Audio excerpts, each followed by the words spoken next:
ઉત્કર્ષ project અંતર્ગત 2 ઇસમોને ગેરકાયદેસર હથિયારો સાથે પકડી પાડતી મુન્દ્રા પોલીસ મહાનિરીક્ષક શ્રી જે.આર. મોથલિયા સાહેબ, બોર્ડર રેન્જ ભુજ તથા પોલીસ અધિક્ષક શ્રી મહેન્દ્ર બગડિયા સાહેબ, પશ્ચિમ કચ્છ ભુજ તથા નાયબ પોલીસ અધિક્ષક રવિરાજસિંહ જાડેજા, ભુજ વિભાગ ભુજ 4 સાહેબનાની સૂચના મુન્દ્રા પોલીસ સ્ટેશન મધ્ય પશ્ચિમ કચ્છ જિલ્લા ઉત્કર્ષ પ્રોજેક્ટ અંતર્ગત ઔદ્યોગિક વસાહત ચોકીની વિશેષ પ્રોજેક્ટ શરૂ કરેલ હોય જે અનુસંધાને પ્રોજેક્ટ હેઠળ મુન્દ્રા પોલીસ સ્ટેશનના પોલીસ ઇન્સ્પેક્ટર જેવી ધોળા નાઓને શ્રમિકોના ડેટા વેરિફિકેશન કરવા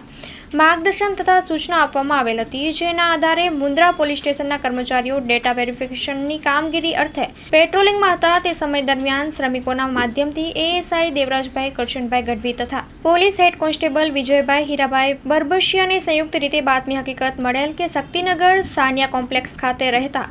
ઓમ પ્રકાશ રાજુપ્રસાદ રજક નામનો ઈસમ પોતાની પાસે પિસ્તલ જેવું હથિયાર રાખેલ છે અને તે હથિયાર સાથે પોતાના રહેણાંકના મકાનેથી મુન્દ્રા તરફ જવા નીકળેલ છે, જે બાતમીના આધારે તુરત જ વર્કઆઉટ કરી ડાક બંગલા પાસે વોચમાં રહેતા બાતમીમાં જણાવેલ વર્ણનવાળો ઈસમ આવતા તેની ઝડપી તપાસ દરમિયાન એક દેશી બનાવટની સિંગલ બેરલ વાળી પિસ્તલ મળી આવેલ હતી અને તેમજ મજકૂર પકડાયેલ ઈસમની ઊંડાણપૂર્વક તપાસ કરતા અન્ય એક પિસ્તલ જરપરા ગામે રહેતા રામ આસારિયા ગઢવીને પણ વેચાણ આપેલાની હકીકત જણાવેલ હતી, જે હકીકતના આધારે રામ આસારિયા ગઢવીની હ્યુમન સોર્સથી તપાસ કરતા તે જરપરા ગામની ગૌશાળાની પાછળ આવેલ વાડીમાં રહેતો હોવાનું જાણવા મળ્યું હતું, જેથી મજકૂરની વાડી પર તપાસ કરતા તેનું પાસેથી હથિયાર કપડામાં વીંટીને વાડીના સેઢામાં દાટીને પોતાના કબજામાં રાખેલ હોવાની હકીકતના આધારે મજકૂરને તેની વાડીએથી ઝડપી પાડી તેના કબજામાં રહેલ પિસ્તલ કબજે કરવામાં આવી હતી અને આ બંને